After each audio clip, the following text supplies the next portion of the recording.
Hi everyone, so I'm back today with another beauty on a budget video because I know you all love your bargains just as much as I do.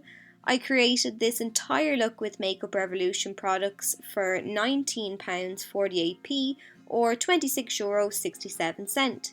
And if you want to see how, then just keep watching. I'm starting out with the brows today, so firstly I'm using a spoolie to brush the brow hairs into place just to make sure the hairs are lying in the one direction.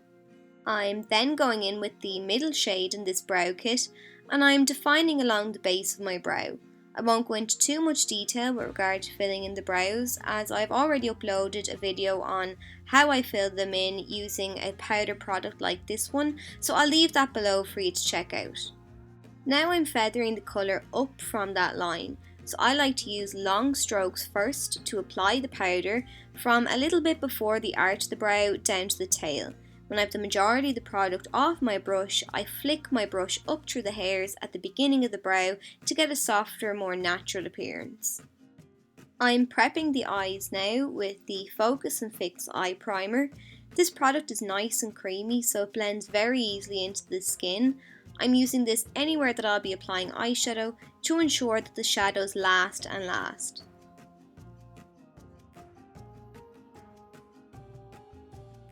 For the eyeshadows, I chose this gorgeous baked palette that contains green and brown tones. I'm beginning with what I would consider to be the highlight shade in the palette. It's a white shade with gold flecks running through it, so it's very flattering when the light catches it. I'm applying this underneath the brow, and I'm also adding some around the tear duct of the eye to draw some light to that area. I'm using the lighter of the two greens in the palette now, and I'm packing it all over the eyelid. The pigmentation of this shade in particular is outstanding. The quality of the palette is fantastic, especially for the price. With the darkest brown in the palette now, I'm winging the shadow out from my lower lash line towards the tail of my brow. Then I'm patting whatever shadow is left on my brush on the very outer third of the lid. I'm going to do a little crease work next, so I'm taking some more of that brown on the same pencil brush. I'm placing my brush in the deepest part of my crease and flicking the colour upwards. There are no matte eyeshadows in that palette and I don't want shimmer from my lid up to my brow, so to break things up a bit, I'm applying a bronzer into the crease, and this will also add a little bit of warmth to the look. Now I'm taking a clean blending brush and I'm just buffing along the edge of that bronzer to make sure there are no harsh edges. Then I'm going back in with that dark brown to add some more depth to the outer portion of the eye. Once I've applied the shadow onto the lid, I'm using my blending brush to ensure there are no harsh edges and that the brown fades gradually into the shadows we previously applied. I didn't want to line my eyes with something as harsh as a black liner, so instead I went for this gorgeous chocolate brown, which I think complements the look really well. So I'm closing my eye on the pencil and running it along my waterline. This way both top and bottom waterlines are coated at the same time. I'm lining the entire eye, so I started with my waterlines and now I'm running the pencil along my upper lash line. When I've that laid down, I'm adding some along my lower lash line too. Before the pencil sets in place, I'm taking some of that dark brown eyeshadow and sweeping my brush back and forth along where I applied the pencil to give a smoky, smouldering appearance to the eyes.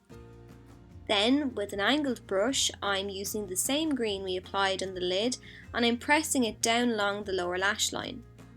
Makeup Revolution don't sell false eyelashes, so I decided to add an affordable pair from Pennies, and then I'm using the mascara to blend my own lashes in with the false ones, and then that finishes off the eyes.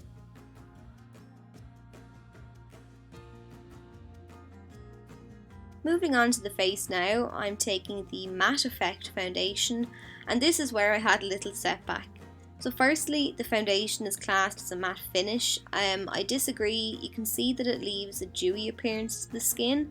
It kind of reminds me of an illuminating face primer. It just doesn't provide coverage really at all, and you can't build up the coverage by layering the product. Definitely more of a BB cream, I suppose, but I do realise that they range in coverage. So for somebody like myself with problematic skin that likes a bit of coverage, this will be a no-go. I had to improvise then, so I mixed together two concealers from this palette and stippled them all over my face to even out my skin. I don't really wear a lot of concealer in general, so a full face of it felt quite strange, but I was pleasantly surprised that it actually worked out really well. I let the concealer sit on my skin for around 5 minutes to set a little, but there was still a noticeable shine on my skin. So to reduce that, I took a tissue and pressed it over the areas that had a sheen to them. The tissue kind of works like a blotting paper, it absorbs the excess oils on the skin and it makes it a little easier when it comes to powdering. So I mattified the skin even further with this face powder. It's very pigmented, a little powdery, but I don't mind that. It set the skin really well and also added a little extra coverage. To contour, I'm using the matte bronzer in the palette, the same one that I used in the crease of my eye, and I'm using that to not only warm up the skin, but also to add a bit of structure to the face as well. I'm placing the product in the hollows of my cheeks and also along my jawline to add some definition there too. The blush isn't as pigmented as the other two products, but I don't mind that because it is buildable. And for today's look, I don't want anything too striking because we have a lot going on with the eyes. I just wanted to add a little wash of colour to the cheeks.